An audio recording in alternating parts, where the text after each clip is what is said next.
The tears were still hot on my cheeks when I opened my eyes, the ghost of his touch still warm on my skin. I'd been in our old kitchen, the one in the little blue house on Elm Street, and Robert was standing at the counter, his back to me, whistling some off-key tune from a long-forgotten summer. He turned, his smile exactly as I remembered it, a little lopsided, his eyes crinkling at the corners, and he said, "There you are, my Helen. I've been waiting for you." Then I woke up, and the crushing weight of reality, of a bed that has been half empty for 3 years, slammed back into me, leaving me gasping and alone in the pre-dawn gloom. These dreams were a special kind of torture, a visit to a heaven I could no longer live in, and the waking up was always a fresh hell. I dragged myself out of bed, my bones feeling 1,000 years old, and shuffled into the kitchen to make coffee, the silence of the house a physical presence pressing in on me. It was a Tuesday, the kind of bland, ordinary day that seems to mock your grief, and I had a standing lunch date with my son, Mark. The thought of putting on a brave face, of pretending the dream hadn't shaken me to my core, felt like trying to lift a car with my bare hands. I was still clutching my coffee mug for dear life, staring at the backyard robin that Robert had always hated for pecking at his prized tomatoes, when the doorbell rang. An insistent, shrill sound that felt like an assault. It was only 8:30. Frowning, I padded to the door and found my daughter-in-law, Sarah, standing on the porch. Her face pale and tight, her car doors still hanging open in the driveway, like she'd fled from it. "Helen," she said, her voice trembling, and I knew instantly it was bad. My first selfish thought was of Mark, a mother's primal fear flashing like lightning. "Is it Mark? Is he okay?" She shook her head, tears welling in her eyes. "It's Mark, but he's fine. Physically. Can I come in?" She stepped inside, wringing her hands, the scent of her jasmine perfume mixing with the smell of rain on her coat. "He didn't want me to come. He'll be furious. But I had to. I found something, Helen. On his computer, he'd left his email open and I saw it." She took a shaky breath. "He's been talking to a realtor. He's putting in an offer on a house. In Seattle." The word hung in the air between us, sharp and final as a slamming door. Seattle. That was 3,000 miles away. It was the other side of the world. I felt the floor tilt beneath me. "No," I whispered, the word barely audible. "That can't be right. His job is here. His life is here. We are here." Sarah's face crumpled. "He says his firm has a better position out there, more money, more opportunity." "But Helen, that's not the real reason. I heard him on the phone last night after we fought about it. He said he can't breathe here anymore. He said every time he comes to this town, all he sees is his father, and all he feels is the weight of your grief." It was like she'd reached inside my chest and ripped something vital out. My grief. The one thing I thought we shared, the sacred ground of missing Robert, had become a chain around my son's neck, something he needed to run from to survive. The lunch with Mark was a disaster wrapped in a thin veneer of normalcy. We sat in our usual booth at the diner, the same one we'd been going to for years, the red vinyl seats cracked and familiar. He was quiet, picking at his club sandwich, avoiding my eyes. I tried to make small talk, asking about his work, about Sarah, about my grandson Liam, but my voice sounded hollow and fake to my own ears. Finally, I couldn't take it anymore. I put my fork down, the clatter against the plate louder than I intended. Sarah came to see me this morning. His head snapped up, his eyes so like Robert's, flashing with a mixture of guilt and anger. I told her not to. "Were you ever going to tell me, Mark? Or were you and my grandson just going to disappear one day, like ghosts?" He leaned back, running a hand through his hair, a gesture of exhaustion I knew so well. "Mom, don't be dramatic. It's a job. A good one. It's an opportunity for my family." "Opportunity?" I hissed, leaning forward, keeping my voice low so the whole diner wouldn't hear our heartbreak. What about the opportunity for your son to know his grandmother? What about the opportunity for us to be a family? This is your home. This is your home, Mom, he shot back, his voice low and intense. It's your life. It's the life you built with Dad. And it's a museum. This whole town is a museum to him. My office is 3 blocks from where he used to get his hair cut. The park I take Liam to is the same park he taught me to fly a kite in. I can't walk down the street without being reminded that he's gone. And I can't. He trailed off, looking down at his plate. I can't keep watching you live in that museum either. It's like you died with him. The words were a physical blow. I felt the air leave my lungs. He looked at me then, his expression pleading and resentful all at once. You need to let him go, Mom. We all do. Maybe this is how. I stood up, my legs feeling weak, fumbling for my purse. I threw a 20 on the table, my hands shaking. Your father isn't a ghost I need to let go of, Mark. He was my husband, and he was your father.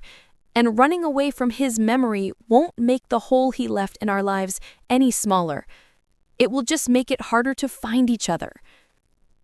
I walked out of the diner, the bell on the door jingling behind me, a sound that usually felt so cheerful, now sounding like a death knell. The rest of the day passed in a blur of anger and a deep, profound hurt that felt brand new. How could he? How could he think of leaving me here, alone? After everything we'd been through together, after holding each other up at the funeral, after the long, quiet Sunday spent sharing memories, was I really just a reminder of a pain he wanted to escape? I wandered through the house, touching the relics of my life with Robert, the wedding photo on the mantle, the ugly vase he'd bought me on our trip to Arizona, because he said it was the exact color of the desert sky at dusk, the stack of his old mystery novels by his side of the bed, still untouched. Was this a museum, or was it a home filled with the evidence of a love that was supposed to last beyond a lifetime? That night, I didn't even try to sleep. I went out to the garage, a place I usually avoided because it still smelled so strongly of him. Sawdust and motor oil and Old Spice. I needed to feel close to him, to the man I knew, not the ghost my son saw. I started cleaning, not a gentle tidying, but a furious, desperate purging, as if I could scrub the pain away. I was pulling down a box of old holiday decorations from a high shelf when my hand brushed against something cold and metallic, tucked away in the shadows behind the box. It was a small, locked metal strongbox I had never seen before, dusty and unassuming. There was no key. A cold dread, entirely different from the hot anger I'd felt all day, began to creep up my spine. Robert was an open book. He didn't have secrets. He didn't have locked boxes. Staring at that cold, gray metal sitting on the oil-stained concrete floor, I felt the last solid ground of my memory of him begin to crack and shift. What could he have possibly needed to hide from me? The box felt cold and heavy in my hands, a stark, unyielding weight that seemed to suck all the sound from the garage. The gentle hum of the freezer faded away, and the only thing I could hear was the frantic beating of my own heart. Robert, my Robert, who left his love notes on napkins and told me everything, who cried during silly commercials, and whose face was an open book to me every single day for 35 years. What was this? I carried it into the kitchen, setting it on the old oak table where we'd shared thousands of meals, my hands leaving sweaty prints on the cold metal. I tried every key I could find, the junk drawer key, the old key to the shed, even a tiny key from a long-forgotten diary, but none of them fit. The lock was a small, mocking mouth, refusing to speak. Frustration bubbled up inside me, a hot, sharp contrast to the cold dread. This wasn't right. This wasn't him.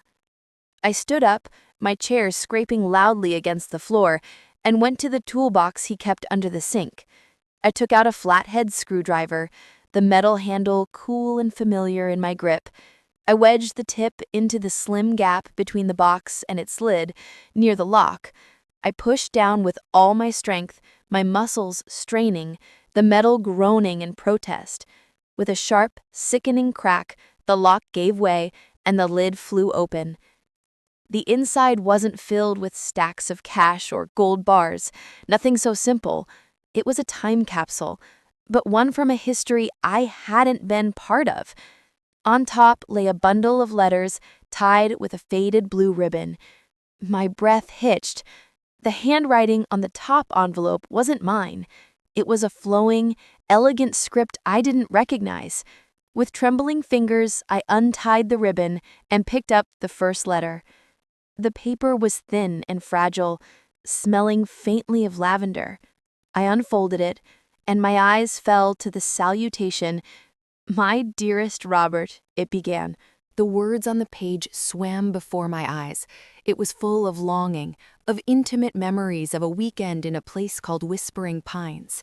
It talked about a secret that was getting too heavy to carry, about a love that was as constant as the northern star.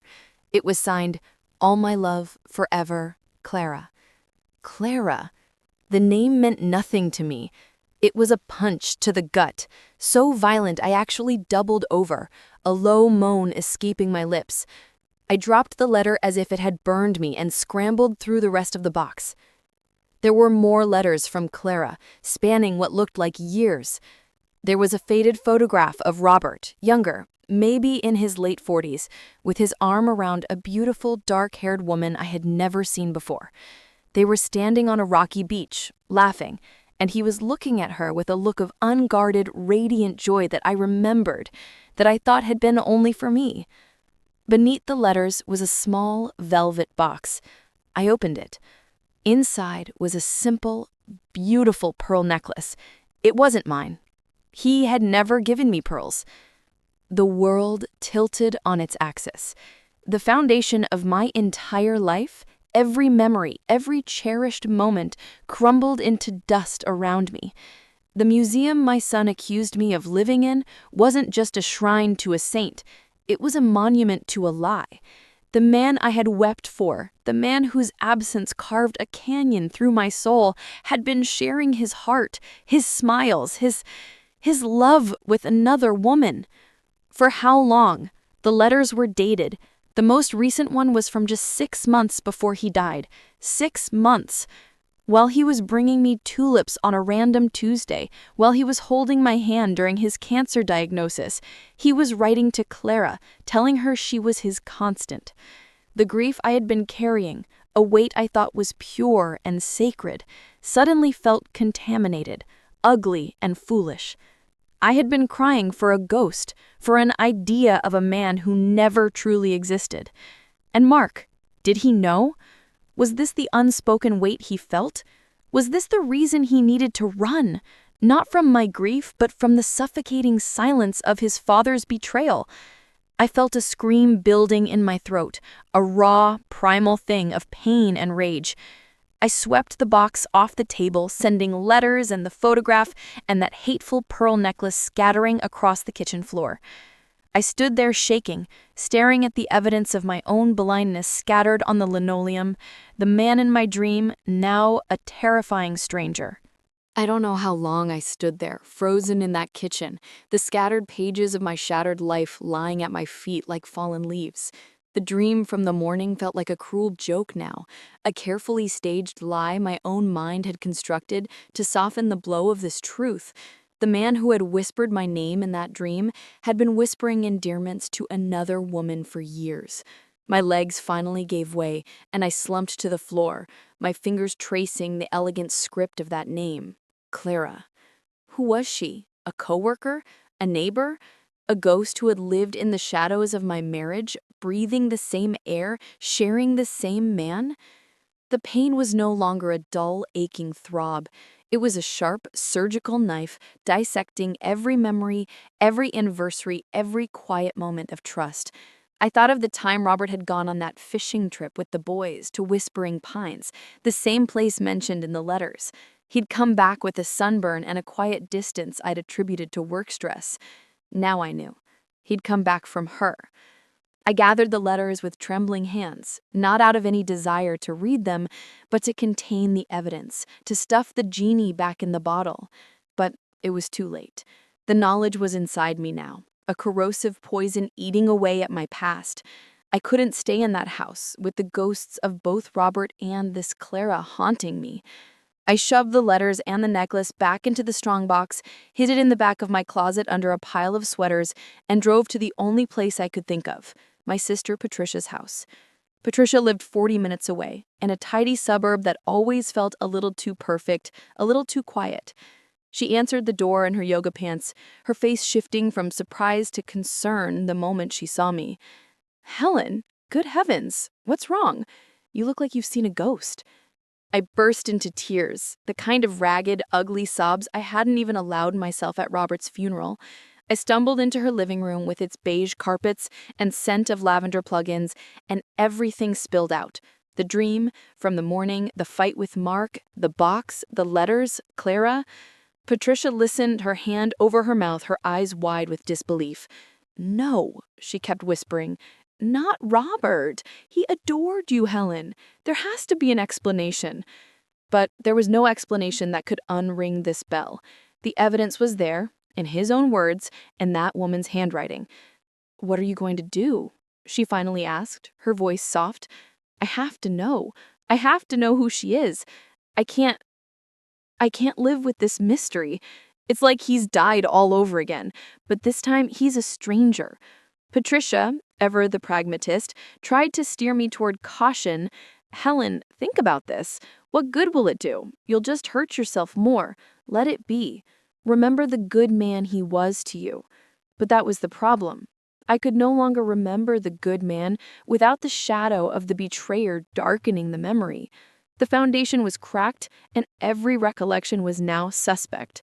I drove home hours later, after Patricia had forced tea and toast into me, my resolve hardening with every mile.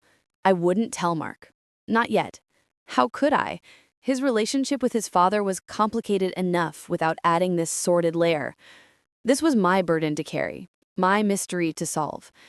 The next few days were a blur of obsessive searching. I went through every photo album, every scrapbook, looking for a dark-haired woman named Clara. I scanned old holiday party pictures, company picnics, community events. Nothing. She was a ghost. I considered hiring a private investigator, but the shame of it all kept me from taking that step. How could I admit to a stranger that my perfect marriage had been a facade? The silence in the house became deafening, filled not with Robert's absence, but with the whispers of his secret life. I stopped sleeping, stopped eating properly. The dream of him never returned, and I was grateful. I couldn't have borne seeing his face. The break came from a completely unexpected place. I was cleaning out Robert's old desk, a task I'd avoided for 3 years, hoping to find some clue, another key, anything. In the very back of the bottom drawer, tucked behind a stack of old tax returns, I found a small, leather-bound address book. My heart leapt into my throat. I flipped through it, my eyes scanning the faded entries, and there it was, on the C page. Clara Evans, with a phone number and an address in a town 2 states over. The world narrowed to that little line of ink. So, she was real. She had a name and a place. I sat there, at his desk, my finger tracing the numbers, a cold fury settling in my bones. I could call her. I could hear the voice that had written those letters. I could drive to her house and look the woman who had shared my husband in the eye. The urge was so strong, so visceral, it terrified me. What would I say? What would she say? Would she be sorry? Would she be defiant? I spent the entire night staring at that address book, wrestling with the angel of my better judgment and the demon of my need to know. By sunrise, the demon had won. I picked up the phone, my hand shaking so badly I misdialed twice. On the third try, it rang. Once, twice. A woman's voice, gentle and melodic, answered. "Hello." I froze. My breath caught in my chest. It was her. I could feel it. "Hello?" she said again, a hint of confusion in her tone. I swallowed hard, my mouth dry as dust. "Clara?" I asked, my voice a strained whisper. There was a pause on the other end, a silence so profound I could hear my own heart hammering against my ribs. "Yes?" she said, her voice now cautious, guarded. "This is she. Who is this?" And in that moment, standing in the kitchen where Robert had once made me pancakes every Sunday, I said the words that would change everything. "This is Helen, Robert's wife." The silence on the other end of the line was so profound, so absolute, it felt like the world had stopped turning. I could hear the faint, staticky hiss of the connection and the frantic thrumming of my own blood in my ears. Then a sharp intake of breath, a small choked sound, and the line went dead. Click. Just like that. She had hung up. The dialed tone buzzed in my ear, a monotonous, mocking hum. I stood there, the receiver gripped so tightly in my hand my knuckles were white, staring at the phone on the wall as if it had just spoken a curse. She knew. The way she'd said, "Yes?" There had been no confusion, no, "Robert who?" There had been a moment of recognition, followed by a swift, panicked retreat. I had been a ghost from the past, calling from the grave Robert had left for both of us. The cold fury I'd felt solidified into something harder, more determined. She couldn't hang up on this. She couldn't hide from me. I looked down at the address book still open on the counter. 2 states over. A 5-hour drive. Without another thought, driven by a compulsion I didn't fully understand, I was moving. I scribbled the address on a scrap of paper, grabbed my purse and car keys, and walked out of the house. I didn't leave a note for anyone. What would I say? Gone to confront the woman Dad had an affair with? Back for dinner? The drive was a surreal, out-of-body experience. I drove on autopilot, the highway unfurling before me like a gray ribbon, the landscape blurring into a smear of green and brown. My mind, however, was razor sharp, replaying every memory of Robert from the last 10 years through this new, horrifying lens. His sudden business trips, the times he'd been late coming home from work, his jacket smelling of a perfume I didn't wear, the secretive smile he'd sometimes get while reading a text, a smile I foolishly attributed to something one of his friends had sent. I felt like a fool, the greatest fool who ever lived. I'd built a life, a family, on a bed of lies. The love I had cherished, the grief I had worn like a crown of thorns, it was all tarnished, all fake. 5 hours later, my body stiff and my heart a block of ice, I took the exit for her town. It was a quaint, sleepy little place, all brick storefronts and old oak trees. It was the kind of town people retired to, the kind of town you had a secret in. I followed the directions I'd plugged into my phone, my stomach clenching tighter with every turn. Her street was a quiet cul-de-sac with modest, well-kept homes. And there it was, number 142, a white ranch house with dark green shutters and a porch swing. It looked peaceful. It looked like a home. It looked like everything my home had been, and the sheer normalcy of it made me want to scream. I parked a few houses down, killing the engine. What was I doing here? What was my plan? To knock on the door and, demand an explanation? Slap her? I watched the house for what felt like an eternity, my courage rapidly deflating. And then the front door opened. A woman stepped out onto the porch. It was her. The woman from the photograph. Clara. She was older now, her dark hair streaked with silver, but she was still beautiful, with a quiet, graceful bearing. She was holding a watering can, bending to tend to a pot of purple petunias. She looked ordinary. She looked like a grandmother, a neighbor, a friend. She didn't look like a homewrecker. The dichotomy between the villain in my head and the gentle woman on the porch was so jarring it left me breathless. I saw her look up, her eyes scanning the street, and for a terrifying second, I thought they met mine through the windshield. She paused, the watering can poised in midair. She knew this car, this stranger, didn't belong. I saw a flicker of unease cross her face. Then she set the watering can down, turned, and went back inside, closing the door firmly behind her. She was hiding. Again. And something in me snapped. The fear was gone, replaced by a clear, cold resolve. I wasn't going to sit in this car and let her hide.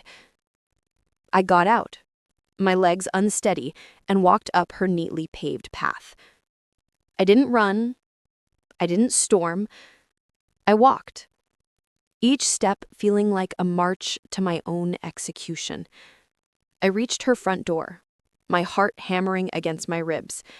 I raised my hand and knocked. The sound unnaturally loud in the quiet afternoon. The seconds ticked by. I heard footsteps inside. The lock turned. The door opened. Just a crack, held by a chain. One eye, wide and fearful, looked out at me. It was her. "Clara Evans?" I said, my voice surprisingly steady. She didn't speak, just stared. "My name is Helen Matthews," I said. "I believe you knew my husband." I watched as the color drained from her face. She looked like she was seeing a ghost. And in a way, she was. The chain rattled, a sharp, metallic sound that seemed to hang in the air between us for an eternity. The door swung open slowly, and Clara Evans stood there, her face a mask of such profound shock and fear that it momentarily stole the anger right out of my lungs. She was pale, her hands trembling as she clutched the doorframe for support. "Helen," she whispered, my name a breath of horror on her lips. She looked past me, down the street, as if expecting more ghosts to appear. "You should come inside." It wasn't an invitation, it was a necessity. We couldn't have this conversation on her porch, in the bright, judging sunlight. I stepped over the threshold into a living room that was neat and comfortable, filled with framed landscapes and the faint, sweet smell of baking. It was so normal, so utterly domestic, that it made the reality of why I was there feel even more monstrous. She closed the door behind me, the click of the lock final. We stood facing each other in the quiet room, two women connected by a man who was gone, bound by a secret that had just blown my world apart. "How?" she finally asked, her voice thin and reedy. "How did you find me?" I didn't answer her question. I just reached into my purse and pulled out the photograph, the one from the strong box of them on the beach, laughing. I held it out to her. Her eyes fell upon it, and a soft, broken sound escaped her. She reached for it, her fingers gently tracing the image of Robert's face.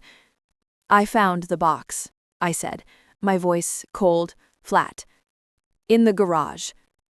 He'd kept your letters, the pearls." I watched her, searching for guilt, for defiance.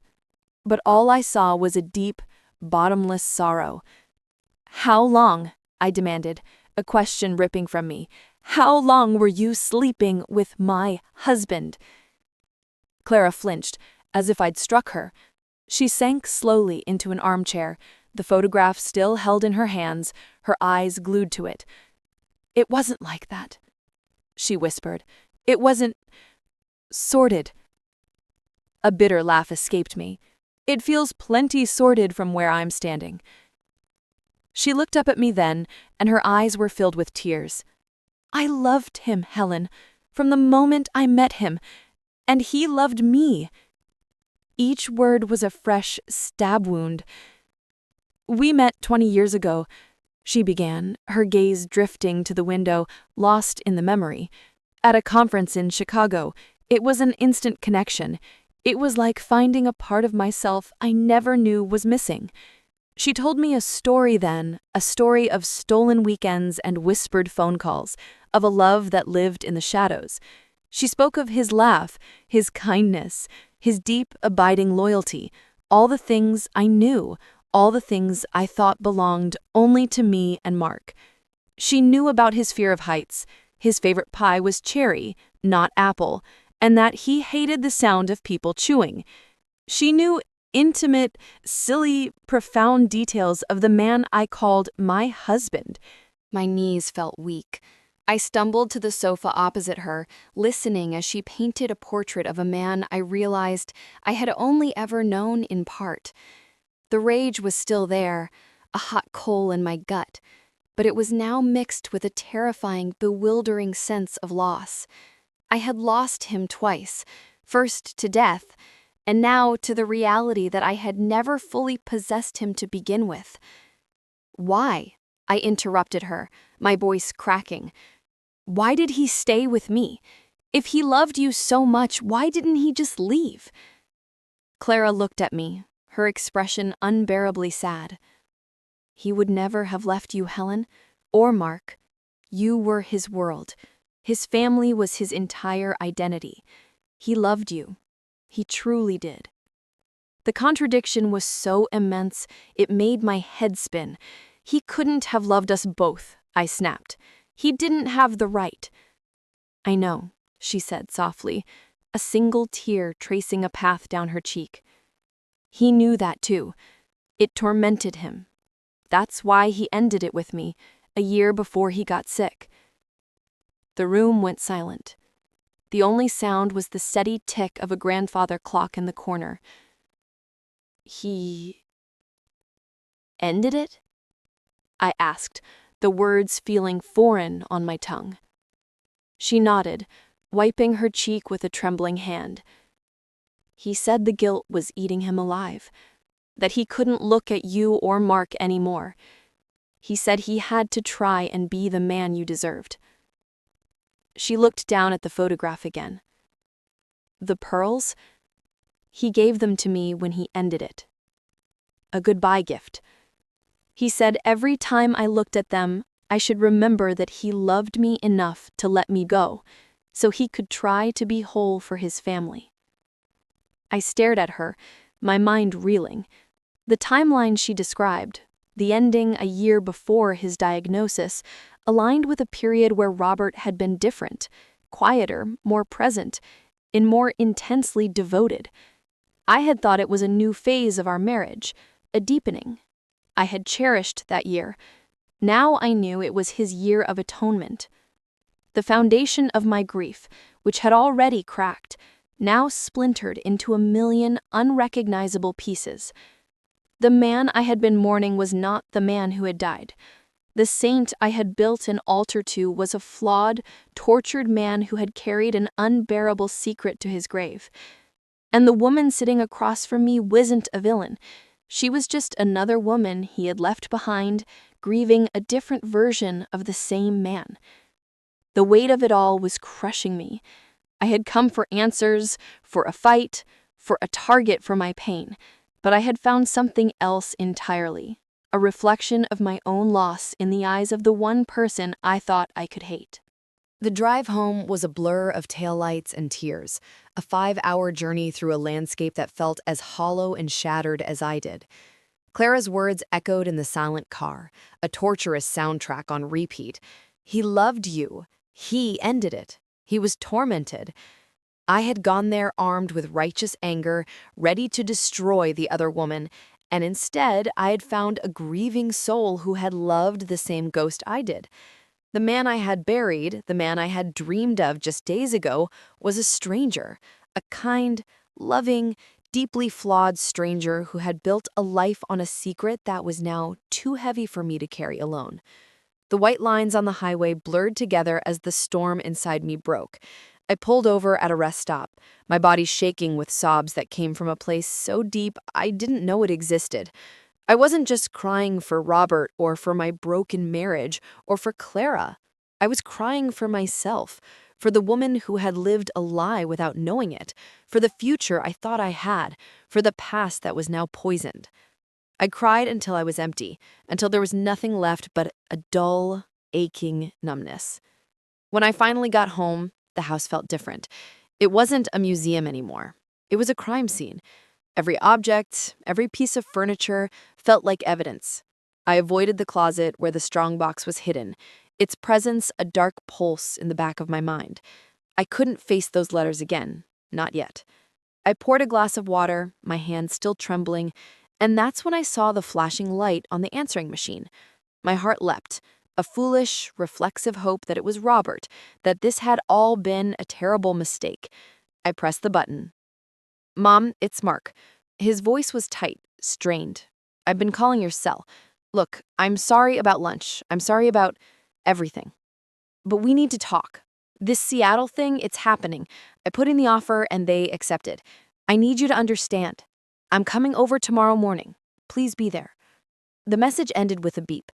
I stood there, the glass of water forgotten in my hand, the weight of his words pressing down on me. Seattle. In the midst of my personal earthquake, I had almost forgotten the tectonic shift happening in my son's life.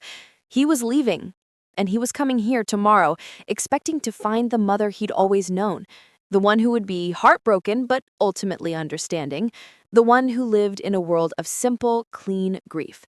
He had no idea that the ground beneath his own feet was about to crumble too. The next morning, I felt brittle, like old glass that might shatter at the slightest touch. I had barely slept, my mind racing between Clara's sorrowful eyes and Mark's determined voice on the machine. How could I tell him? How could I dismantle his father's memory, the bedrock of his own identity? And yet, how could I not? This secret felt like a cancer, and if I kept it inside, it would destroy me from the inside out. I was mechanically wiping the already cleaned kitchen counter when I heard his car pull into the driveway. I took a deep, shaky breath, bracing myself. He came in without knocking, as he always did, but the usual easy confidence was gone. He looked tired, older than his years. "Mom," he said, his voice softer than it had been in the diner. He came over and gave me a quick, awkward hug. I could feel the tension in his shoulders. "I got your message," I said, my voice sounding unnaturally calm. "Coffee's on?" He nodded, pouring himself a mug and leaning against the counter, mirroring Robert's old stance so perfectly, it made my heart ache. "Look, I know this is hard," he began, not meeting my eyes. "But this job, it's a fresh start for us, for Sarah and Liam. The schools are better, the opportunities." He was reciting a script, I realized, a script he'd written to convince himself as much as me. "Mark," I interrupted gently, "is that the only reason? The schools? The opportunities?" He finally looked at me, and I saw the conflict raging in his eyes, the same eyes that had stared back at me from his father's face for decades. "What other reason is there?" he asked, a defensive edge creeping into his tone. This was it, the moment of choice. I could let him go, let him believe his father was a saint and that I was just a clinging, grieving mother. I could live with the secret and let him have his clean escape. Or I could tell him the truth and risk breaking him too.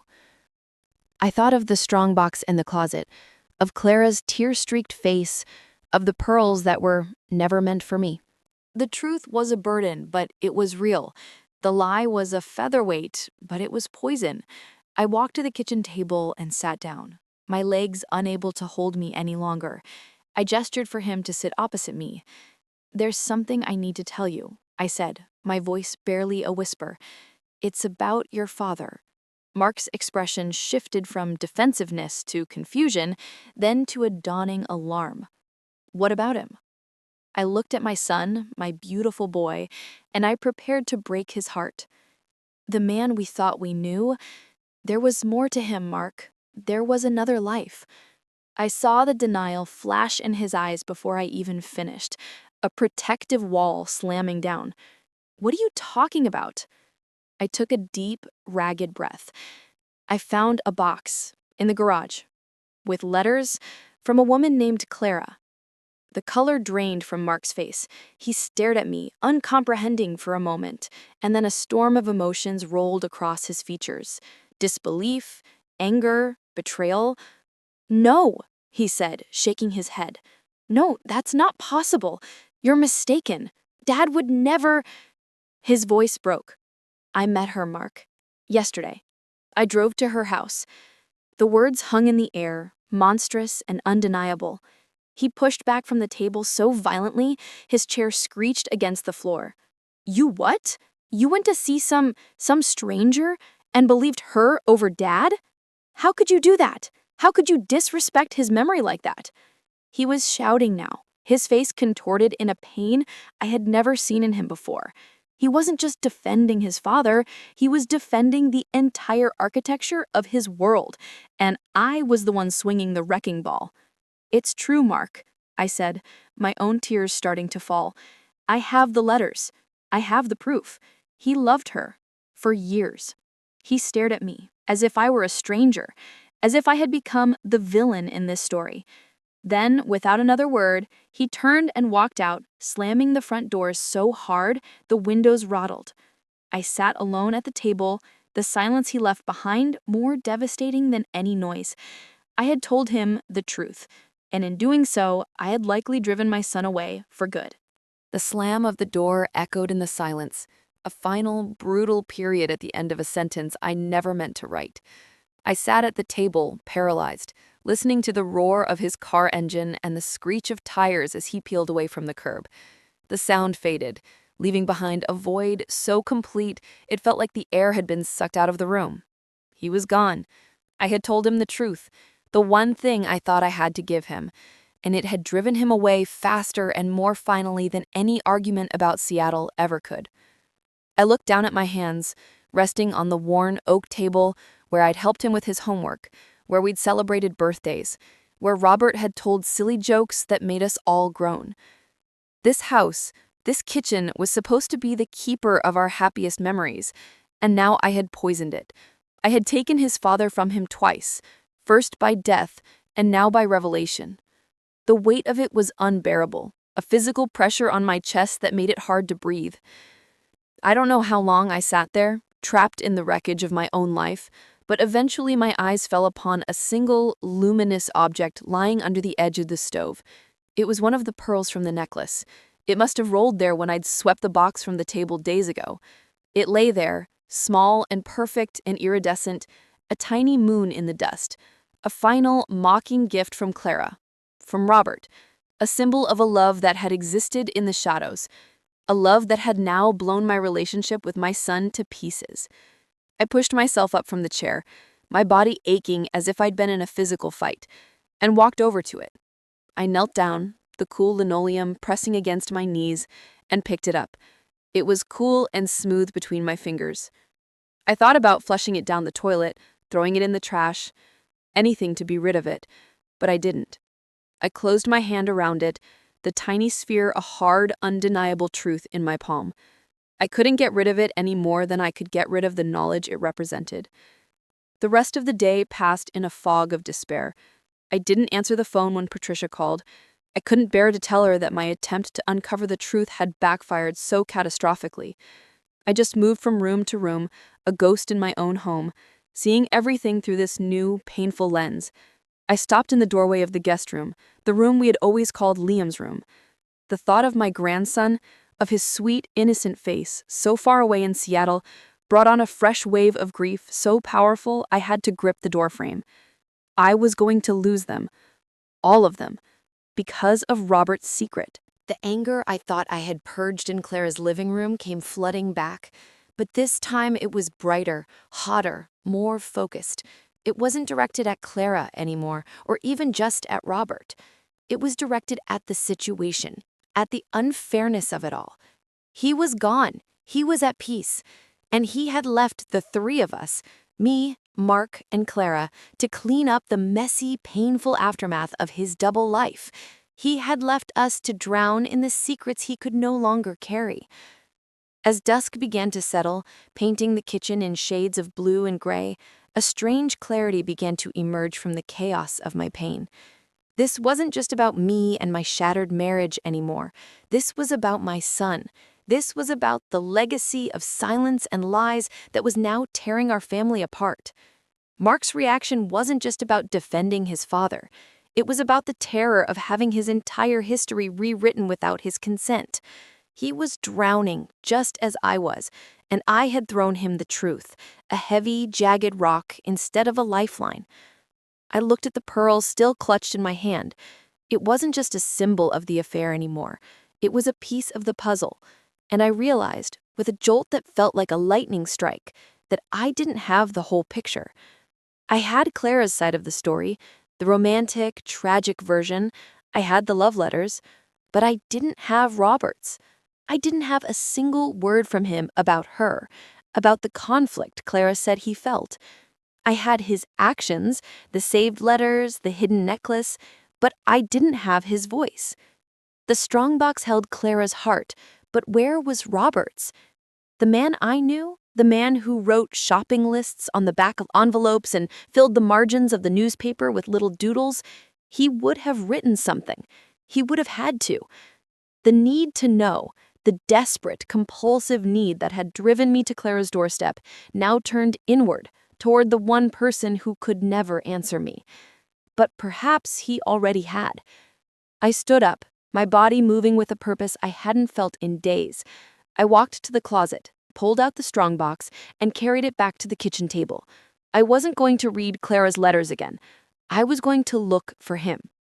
I emptied the box carefully, item by item, onto the table. The bundle of letters, the photograph, the velvet box, now empty save for the one pearl in my hand. I felt every seam of the strongbox, every inch of its metal interior. And then my fingers brushed against something. A slight raised edge on the bottom, underneath the felt lining that had seemed glued down. My heart hammered against my ribs. I took a butter knife from the drawer and carefully worked it under the edge. The felt lifted away easily, as if it had been meant to be opened. And there, lying flat in a hidden compartment in the bottom of the box, was a single folded piece of paper. Robert's familiar, sloppy handwriting covered the page. It wasn't a love letter. It was a confession. It began, "My dearest Helen, if you are reading this, then I have failed you in the worst way possible." My breath caught in my throat, a sharp, painful hitch that felt like a sob and a gasp all at once. The world narrowed to that single piece of paper, to the familiar, looping scrawl I had seen on 1,000 grocery lists and birthday cards. "My dearest Helen, if you are reading this, then I have failed you in the worst way possible." The words swam before my tear-filled eyes.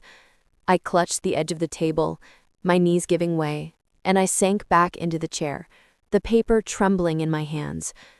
The garage, the house, the silent twilight outside, it all faded away.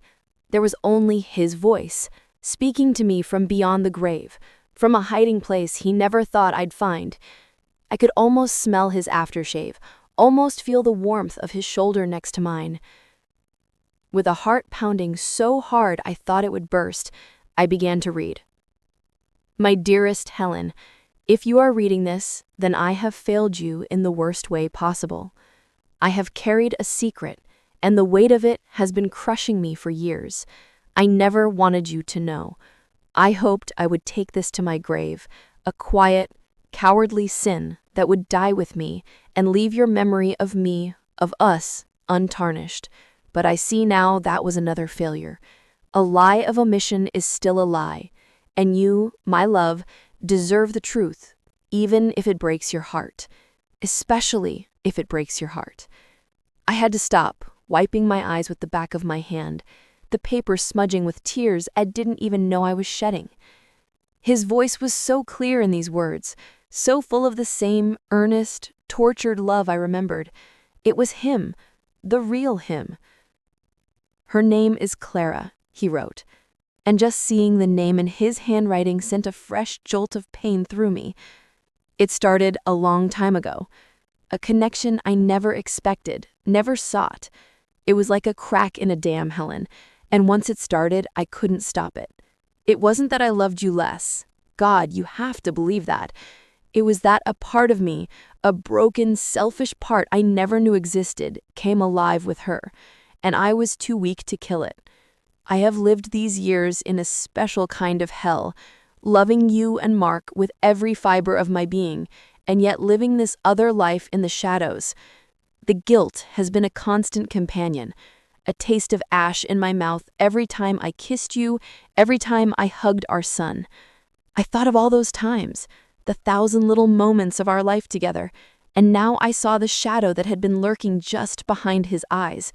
The quiet moments he'd spent staring out the window, the times he'd held me a little too tightly, as if trying to memorize the feel of me. He was saying goodbye even then.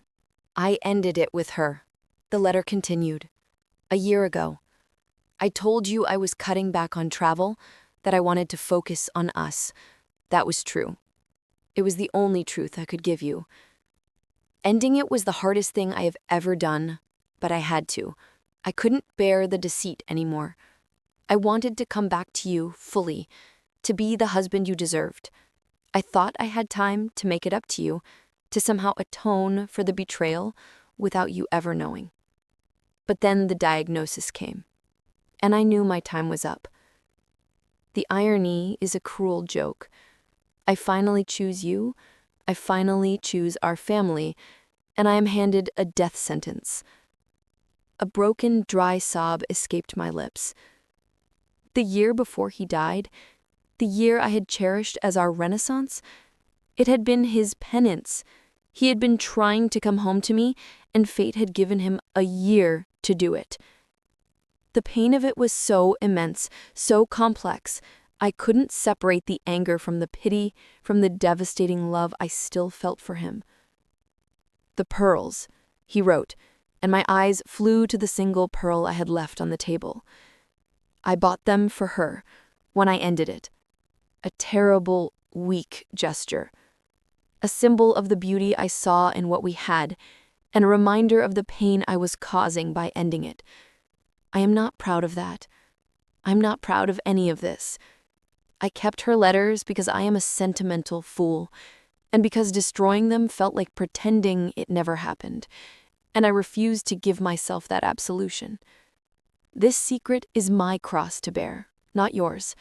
I'm so sorry, Helen. Sorry for the betrayal. Sorry for the lies. And sorrier still that you are reading this now. If you are, it means you found the box, and I have failed you one last time by not being strong enough to destroy it. Please, I beg of you, don't let this poison your memory of our life together. What we had was real. It was the truest thing I have ever known. My love for you was the foundation of my entire life. My mistake was in thinking I could build a separate room on that foundation without the whole structure collapsing. Forgive me, if you can. And remember me, not for this failure, but for the love I always felt for you. It was, and always will be, the greatest part of me. All my love, forever. Robert. The letter ended. I let the paper fall to the table, my body shaking with the force of this final, devastating communication. He had known. He had known the potential for this wreckage and had written this letter as a life raft, a plea from the past. He wasn't trying to excuse what he had done.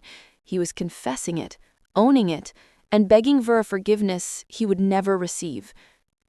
The image of him, sick and dying, carrying this guilt, writing this letter and hiding it where he hoped I would never find it, was almost too much to bear.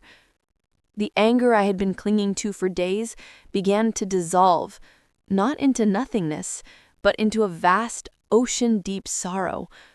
Sorrow for him, for the tortured man he had been. Sorrow for me, for the wife who never knew.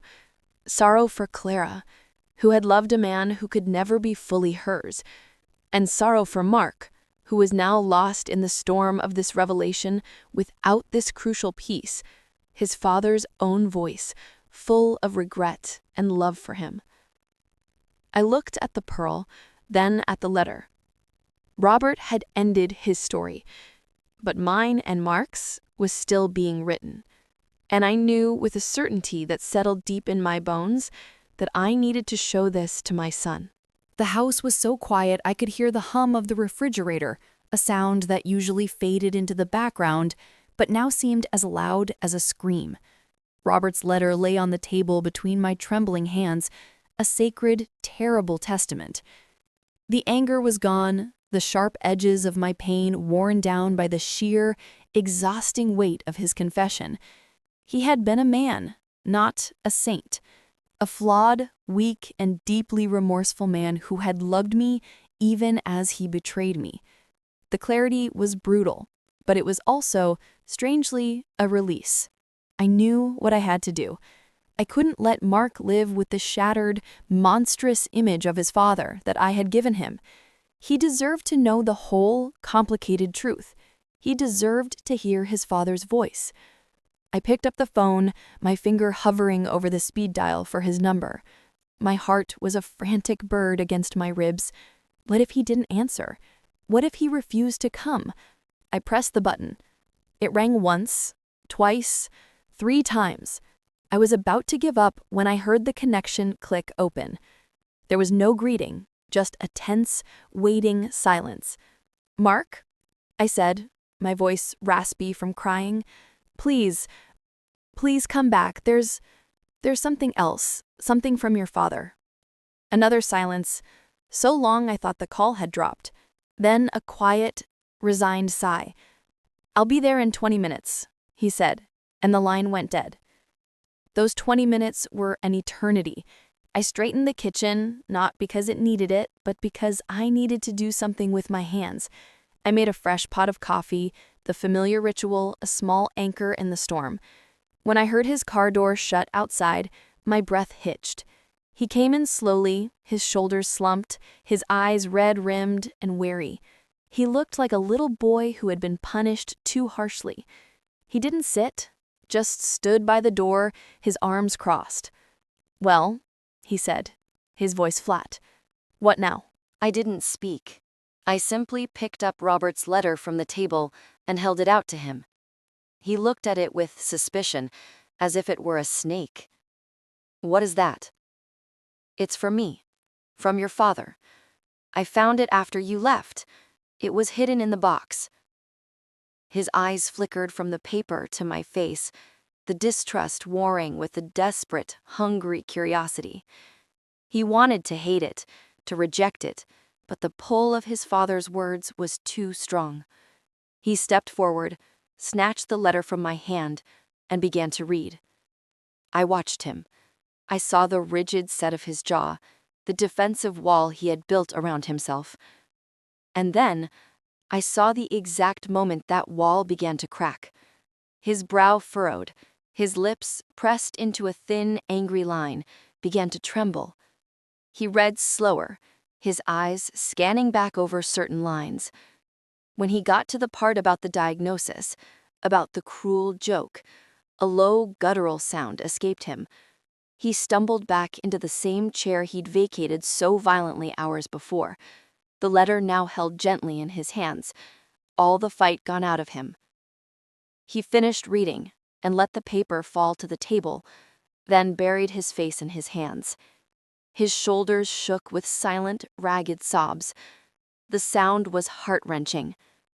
I went to him, my own tears flowing freely again, and I did the only thing I could do. I put my arms around him. I held my son. For a long time we stayed like that, two broken people clinging to each other in the wreckage, bound together by the same man and his profound, complicated love for us both. Finally, he looked up. his face ravaged and young. "He was so sad," Mark whispered, his voice thick with emotion. "All that time, I never knew. I just thought he was quiet." I nodded, stroking his hair like I did when he was a child.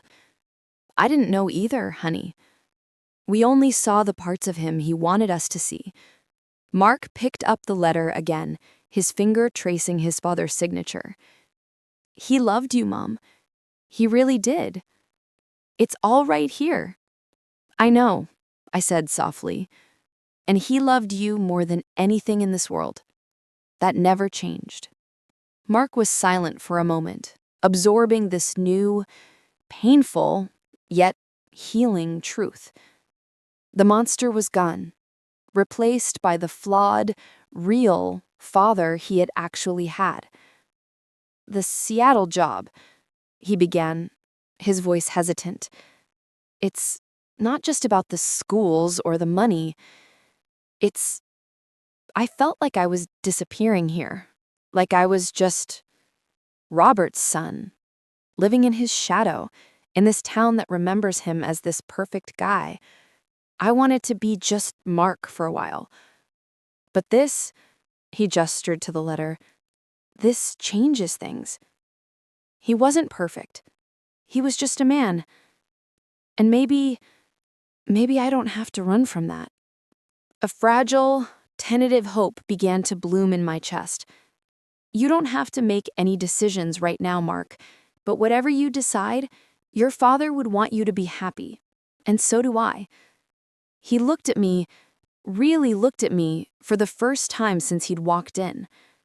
The anger and resentment were gone, replaced by a shared, weary understanding. "I'm sorry," I shouted. "I'm sorry I slammed the door. I'm sorry I threw the truth at you like a weapon. I was drowning, and I pulled you under with me." He stood up and pulled me into a proper, full hug, the kind we hadn't shared in years.